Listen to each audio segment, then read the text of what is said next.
Bonjour tout le monde, je vais continuer le 1. J'ai hâte de voir comment il va être la fin de ce jeu. Mais pour cela, il faut avancer dans le jeu. Il y en a quand même pas mal de jeux de ce style. Clovis lève la garde et regarde la fille en face de lui. Tu travailles pour mon frère, pas vrai? Je savais qu'il nous aurait fait suivre. Est-ce que ça serait Mao? Mais quelque chose ne va pas avec elle. Je te laisserai pas toucher à un de ses cheveux. Il dégaine son épée et la lève vers elle. Toutefois, la fille qui ne nous approche pas avec le silence habituel de Mao. Clovis, quelque chose ne va pas. Si c'était Mao, elle nous aurait déjà attaqués. Je m'avance vers Clovis. Elia, qu'est-ce que tu fais? On ne sait pas si elle essaie de nous tromper. Je ne pense pas que ce soit Mao. Ses blessures, ce sont les mêmes que celles que lui avait quand je l'ai vue dans les cachots. La fille boite vers nous avant de s'effondrer au sol. Savoir à peu me confirme qu'il ne s'agit pas de Mao. Aidez-moi. Courir à ses côtés. Lulu! Je me précipite à ses côtés et je la prends dans mes bras.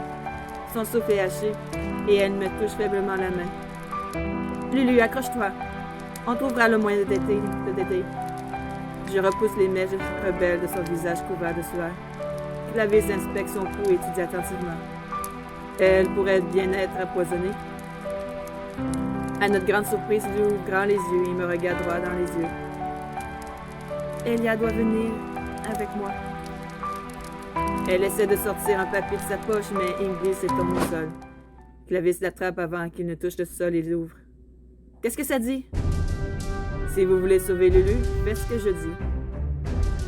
Ma petite créature saura vous montrer le chemin. Elle emmènera qu'une seule personne, et ce sera Elia. Il ne lui reste que quelques heures à vivre, alors dépêchez-vous si vous voulez un antidote. Clovis chiffonne la note et la jette au sol une fois qu'il est fini de la lire. Il pense qu'on va accepter ces thèmes ridicules. C'est le seul moyen. Non, pas question de laisser Elia entre les griffes de Ville. Clovis, je t'en prie. Lulu était ma seule amie dans le labyrinthe. C'est elle qui m'a libérée. Je dois l'aider. Clovis se pince le nez et refuse de me regarder. Alors je viens avec toi. Au moins, je pourrais avoir la chance de le vaincre moi-même. Non. Ça doit être Elia. Si quelqu'un d'autre vient, il détruira l'antidote. Je suis prête à y aller immédiatement. Viens, je vais t'aider à te relever, Lulu. J'aide Lulu à se relever et elle s'appuie contre un arbre. Je ne peux pas te laisser y aller seule. Laisse-moi au moins t'accompagner jusqu'au chemin. Je peux ensuite me cacher hors de vue. Non, ça serait trop gros risque. Je sais que tu veux venir avec moi, mais je suis aussi sûre que tu sais comment réfléchit ton frère.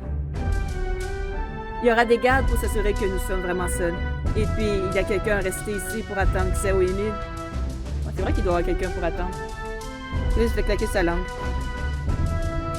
Je n'aime toujours pas l'idée de te forcer à aller le voir. Je sais qu'il te donnera pas l'antidote aussi facilement. Malgré tout, je dois essayer de le sauver. On dit que le portail du Kotodama peut changer le monde par ses paroles. Si je ne peux même pas sauver mon ami, comment vais-je bien pouvoir changer le monde? Tu dois croire que je peux y arriver, Clovis. Clovis pousse un profond soupir. J'imagine que quoi que je dise, tu ne changeras pas d'avis. Très bien, j'imagine que je te soutiendrai autant que je le peux.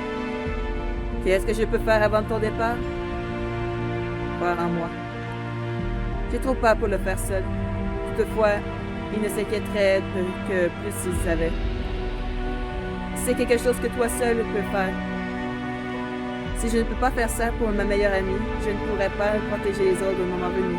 Alors crois-moi, d'accord? Je tiendrai aussi longtemps que possible pour que toi et les autres aient le temps de nous attraper.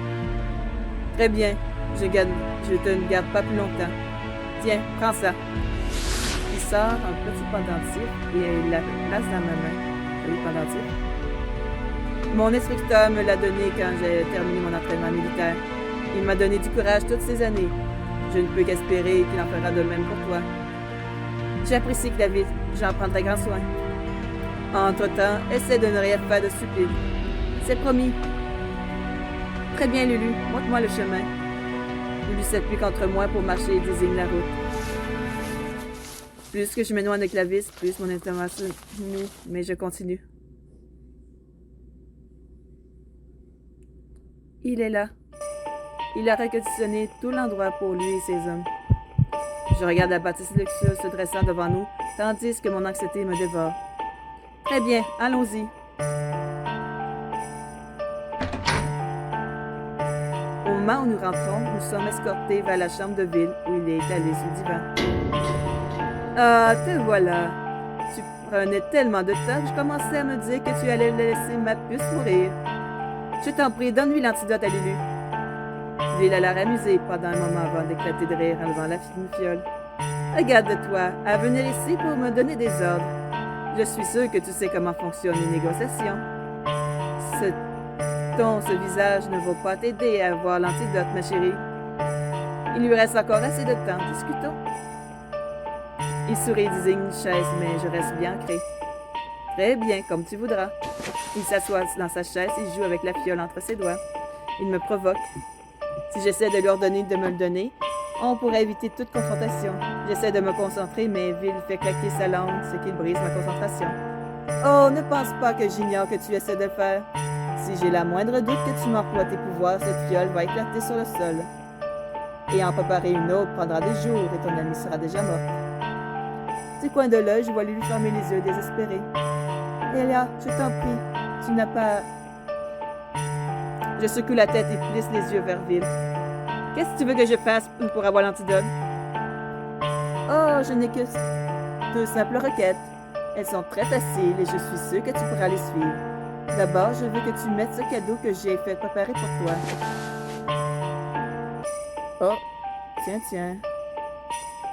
Il sort un collier et il me le tend. Dès qu'il tombe dans les mains, je sens l'énergie monter en moi. J'ai le sentiment que c'est qu'est-ce que tu cherchais. Quelque chose qui t'aidera à vivre normalement dans ce monde, pas vrai? Eh bien, j'ai fait mes recherches et j'ai trouvé ceci. Ma gorge sèche. Je n'arrive plus à dire quoi que ce soit alors que je regarde la clé de ma liberté entre mes mains. Maintenant, je suis sûre que tu me demandes quelle est mon autre condition. Et je te rassure, c'est très simple. Tu dois seulement faire ce que je te dis et me divertir. Je dois le faire pour Lulu. Je ne veux pas qu'elle souffre encore plus. Ce collier a l'air lourd autour de mon cou quand je le mets.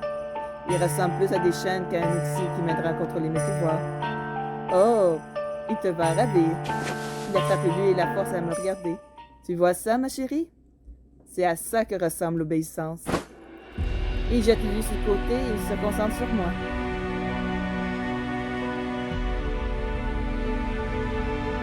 Maintenant, montre-moi à quel point tu sais obéir. Je ne veux pas, mais c'est ma meilleure chance de gagner du temps pour clavisser les autres. Mais on va avoir refusé d'écouter. Je reste silencieuse et détourne le regard. Alors, Will soudain attrape Lulu par le cou et la soulève. Elle s'étouffe et lutte contre sa prise. Je t'en prie, arrête! Je ferai tout ce que tu me diras. Mais repose-la. Will plonge le regard dans le mien un instant plus tard et lâche Lulu qui lutte pour reprendre son souffle. N'essaie pas de me défier. Les lèvres de Will se courbent soudain alors qu'il m'attire sur ses genoux. Même si au final, j'imagine que peu importe si je blesse ton ami ou non, mon sang se glace alors que je regarde Will.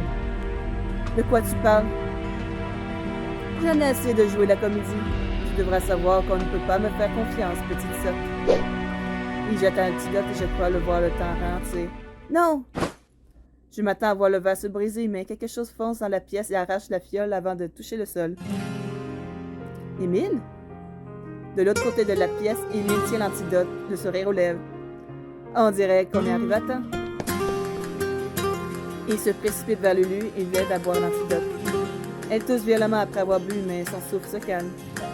Tout à coup, elle tombe dans mes bras. Non! Comment tu es arrivé ici? Tu pensais vraiment qu'on te le passerait les gardes, mon frère? Je ne passerai pas les gardes. Clavis sort de l'embrasure de la porte tandis que Sao s'occupe des derniers soldats. Mais je dois bien reconnaître que tu nous as facilité la tâche. Toi? De tout, je ne pensais que tu comprendrais le plus. On a tous les deux été utilisés par notre monstre de père. Mes plans apporteront enfin la paix à cette terre maudite. Forcer les gens à te suivre avec le pouvoir d'Elia n'est pas la bonne solution. Silence! Vilser s'appuie sur moi et me sort une dalle qui me frôle la gorge. Je vais arrêter ici. C'est un voir. Vraiment, ça va être difficile à parler.